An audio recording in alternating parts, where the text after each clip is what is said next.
Hello everyone, so welcome back to my channel. बहुत time से मैं आप लोगों से एक बात शेयर करना चाहती थी।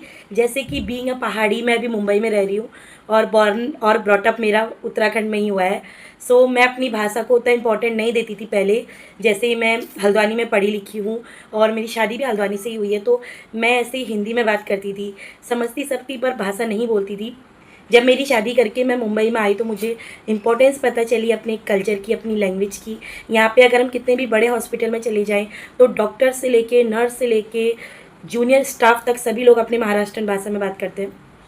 अगर मैं पब्लिक ट्रांसपोर्ट में चले जाऊँ सो वहाँ पे भी कंडक्टर से लेके ड्राइवर से लेके टीसी से लेके हर कोई सब अपनी लैंग्वेज में बात करते हैं, महाराष्ट्रन।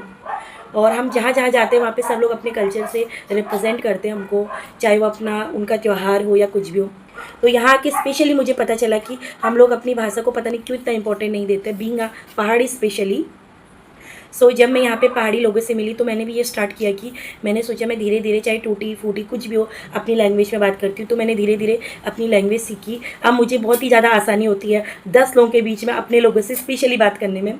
और मुझे ये चीज़ें इसलिए भी ज़्यादा इंपॉर्टेंट लगी क्योंकि बहुत सारे लोग रहते हैं जिसके सामने हम अपनी बातें नहीं क्लियर करते। हमारे सामने अगर कोई पहाड़ी है तो मैं अपनी भाषा में उससे बात करूँगी तो किसी को पता भी नहीं चलेगा और आप अपनी भाषा से रूबरू भी हो जाएंगे। अब मुझे ऐसा लगता है कि हमें अपने बच्चों को पहले से अपनी भाषा रिप्रेजेंट करनी चाहिए, उनको सिखानी चाहिए, ताकि कहीं भी आगे जाके उनको परेशानी ना हो। पता नहीं क्यों हम इतनी शर्म फील करते हैं अपनी भाषा बोलने में। मैं अपनी भी इस चीज़ में गलती बोलूँगी क्योंकि इंसान गलतियों का पुतला है, अपनी ही गलतियों से सीखता है, इसलिए मैं अपनी ही गलती आपको बता रही हूँ। जब मैं स्कूल करती थी या मैं कॉलेज करती थी उससे पहले ना सभी लोग, हमारे घर वाले पहाड़ी भाषा में बात करते थे।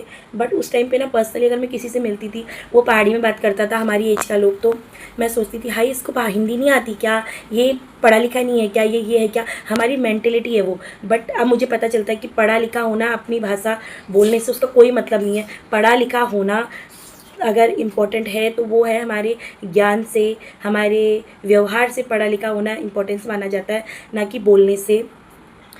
अभी मुझे ये लगता है कि काश मैंने अपनी भाषा पहले सीखी होती तो कितना अच्छा होता। बट कोई बात नहीं, देर आए दुरुस्त आए, अब मुझे अपनी भाषा की इम्पोर्टेंस पता है।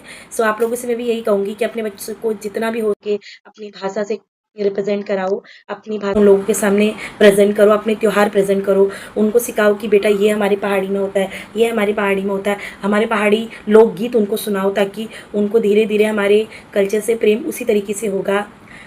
ये था मेरा छोटा सा टॉपिक जो मैं आप लोगों से बहुत टाइम से शेयर करना चाहती थी। मुझसे कोई गलती हुई होगी तो मुझे माफ़ करना।